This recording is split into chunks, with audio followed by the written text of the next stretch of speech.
بسم اللہ الرحمن الرحیم۔ السلام علیکم ورحمۃ اللہ وبرکاتہ۔ محترم ناظرین، آج کی ویڈیو میں یہ بتایا جائے گا کہ عورت ناپاکی کی حالت میں یعنی کہ پیریڈ کی حالت میں درود پاک پڑھ سکتی ہے یا نہیں پڑھ سکتی ہے۔ مکمل تفصیل کے ساتھ بتایا جائے گا، لہٰذا ویڈیو کو اینڈ تک لازمی سنیے گا۔ محترم ناظرین، ایک عورت میری آقا صلی السلام کی بارگاہ میں آئی اور آ کر اس نے عرض کی کہ یا رسول اللہ صلی اللہ علیہ وآلہ وسلم، اگر عورت حیض میں ہو تو کیا عورت درود شریف پڑھ سکتی ہے یا نہیں؟ تو میرے آقا صلی السلام نے فرمایا، اے بی بی، حیض کی حالت میں عورت درود شریف پڑھ سکتی ہے جتنی دیر اس کی نماز پر لگتی ہے۔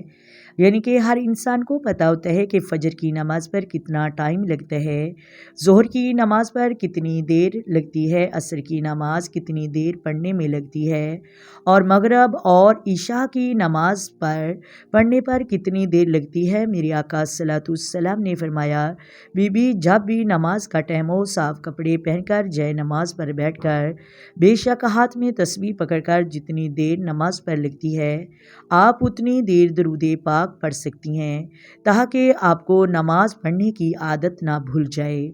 تو محترم ناظرین، ہمیں آقا صلی اللہ علیہ وسلم کے فرمان سے کیا پتہ چلا کہ عورت حیض کی حالت میں جتنی دیر نماز پر لگتی ہے اتنی دیر درود پاک پڑھے۔ درود شریف تو دور کی بات، آج کل ہم نماز سے دور ہو گئے۔ ہماری بہنیں، ہمیں کوشش کرنی چاہیے کہ جس چیز نے ہمارے ساتھ جانا ہے، جس چیز نے ہمیں قبروں کو روشن کرنا ہے، اور اس کو مستقلی طور پر پکڑ لیں۔ اور یاد رکھیے گا، ہماری قبروں کو روشن نماز، قرآن مجید کی تلاوت اور درود شریف کا پڑھنا، اور کثرت سے کلمہ شریف پڑھنا، ماہ رمضان کے روزے رکھنا، ان چیزوں نے ہماری قبروں میں ایک روشن نور کا دیا بن کر آنا ہے، اور ہمارے آقا صلی اللہ علیہ وسلم کا فرمان بھی یہی ہے۔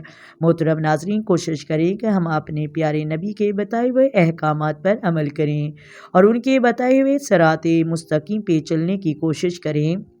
محترم ناظرین، اور اللہ تبارک و تعالیٰ سے دعا ہے کہ اللہ تبارک و تعالیٰ اس پر ہمیں عمل کرنے والا بنائے۔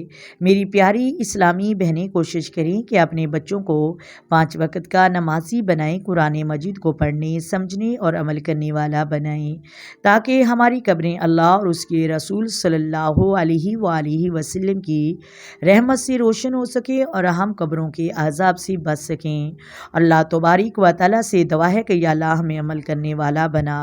امید کرتی ہوں آپ کو ویڈیو سمجھ آ گئی ہوگی۔ اگر ویڈیو اچھی لگے، ویڈیو کو لائک کریں، شیئر کریں، چینل کو سبسکرائب کریں۔ آئے مل کر آقا دو عالم نور مجسم سرور کائنات صلی اللہ علیہ وآلہ وسلم کی ذات پر درود و سلام پڑھیں۔ الصلاۃ والسلام علیک یا سیدی یا رسول اللہ، الصلاۃ والسلام علیک یا سیدی یا حبیب اللہ، الصلاۃ والسلام علیک یا سیدی یا نبی اللہ وعلی آلک وصحبک یا سیدی یا محمد رسول اللہ۔ محترم ناظرین، اپنی دعاؤں میں یاد رکھیں۔ اللہ حافظ۔